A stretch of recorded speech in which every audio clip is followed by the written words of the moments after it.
Hello everyone, I'm here to present you our game called Eternal Legacies. We will start off with a question which you probably already know the answer to, which is, do we take nature's gifts for granted? What are the repercussions and what are the challenges we face after that? In our story, Mother Nature has taken the gift of water away from us, and the setting is a Metroidvania dystopian world where you as a character have to embark on a journey to find a certain item that will help you to save humanity. You will be able to play as 3 characters. Every single character has a different playstyle, different win condition, and different engagement with the environment around him. Our first character is a DPS class, mostly revolving around killing everything you see in front of you.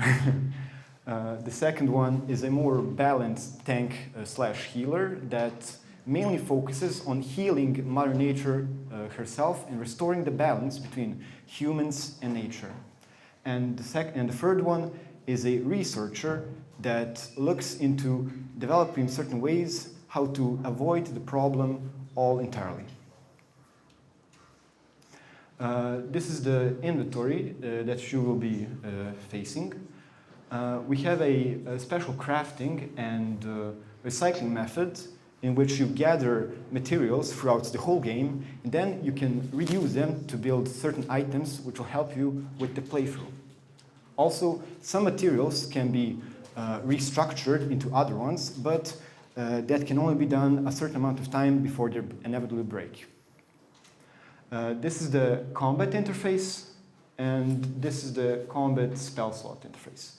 Meaning, every time you start to run, you will have to choose a limited amount of items you will have in your inventory and a limited amount of spells you will be taking on your journey through that run.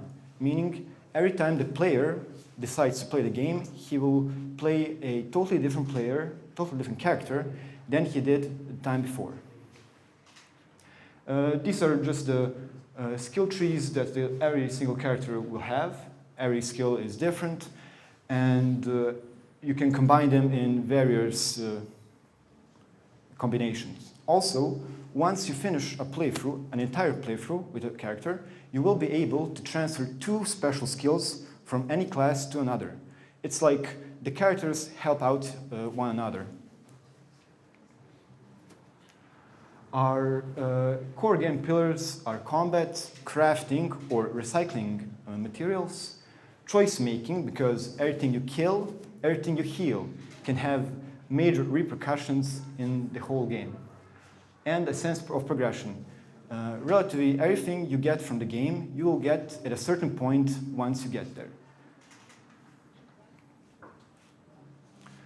One of our key features are basically multiple endings and interesting boss fights. But we mostly focus on that to present you the whole world and the creatures and how humans infect them.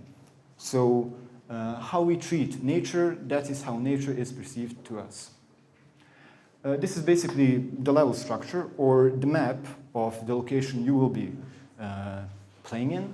The levels are fairly small, and that's because we want the gameplay to be fast, so the player can experiment with different combinations of characteristics, aka spells from other characters, and different builds, so he can create a specialized playstyle to himself. And this is just an example of how a boss fight would look like against one of our characters. The whole environment and the creatures can change depending from your actions. If you decide to heal Mother Nature, the creatures will gradually start to reform to their former selves. But if you decide to play as a psychopathic maniac, the creatures will become like a Cthulhu's mythos. The platforms we're planning to release this is basically PCs and handheld consoles like Nintendo Switches, and it will be at a relatively affordable price from $10 to $15. The story is a action-driven adventure game influenced by real-life issues we are facing in our everyday lives. It's much like Hollow Knight, Katana Zero, and Cuphead, meaning that the gameplay is challenging, but not so challenging. When you lose, you want to throw away the controller. Every time you lose, you will want to play the game for another 40 times so you can find a playstyle that suits you. The target audience is mostly like young teens who like to explore, who are completionists, who like to get all of those rewards, story enthusiasts, and mid-core gamers. And thank you for your time. I hope you liked it.